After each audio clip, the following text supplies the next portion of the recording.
ஆத்ம வணக்கம்.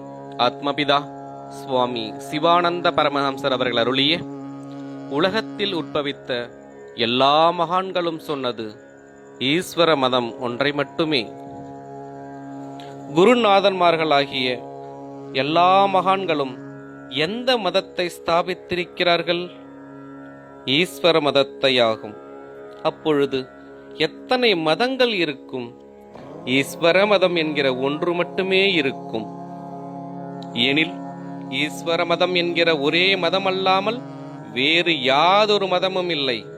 அப்படியுள்ள ஈஸ்வர மதத்தை இன்னதென்று அறியாமல் அநேக கட்டிடங்களை கட்டி வைத்து அவற்றிற்கு தேவாலயம் என்றும் சர்ச் என்றும், அதாவது மாதா கோயில் என்றும், பள்ளி மசூதி என்றும் சொல்லிக்கொண்டு அவற்றில் சிலதில் பொம்மைகளை ஸ்தாபித்து அவற்றை ஈஸ்வரன் என்று சங்கல்பித்து அவ்விடங்களில் புத்தி இல்லாதவர்களாகி ஜீவகாருண்யம் இல்லாமல் கடூர குணம் உடையவர்களாய் நரபலி என்றும் அஸ்வபலி என்றும் அஜபலி என்றும் குக்குடபலி என்றும் மற்றும் சொல்லி மனிதர் என்றும் குதிரை என்றும் ஆடு என்றும் கோழி என்றும் அபிமானித்து வருபவற்றையும் மற்ற பல ஜீவிகளையும் அறுத்து அதிகடினமான கொடூர செயல்களை செய்து கொண்டிருக்கும் காலங்களில் மேல் சொன்ன மகான்கள் தோன்றி அவர்களுக்கு புத்தி சக்தி உண்டாகி இருந்ததால் இதனுடைய உண்மையை ஆலோசித்தறிந்து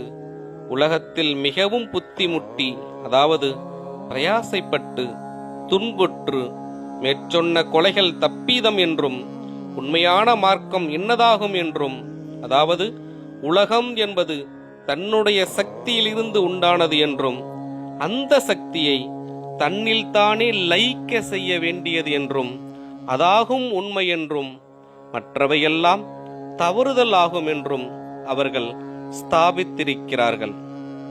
அதனால் உலகத்தில் எந்தெந்த மகான்கள் உட்பவித்திருந்தார்களோ அவர்கள் எல்லாம் சொன்னது முன் சொன்ன ஒரே மார்க்கம்தான் ஆகும். அந்த மார்க்கத்தையாகும் இப்பொழுது நாம் உமக்கு காண்பித்து கொடுத்திருப்பது. இதாகும் உண்மை. ஆத்ம வணக்கம்.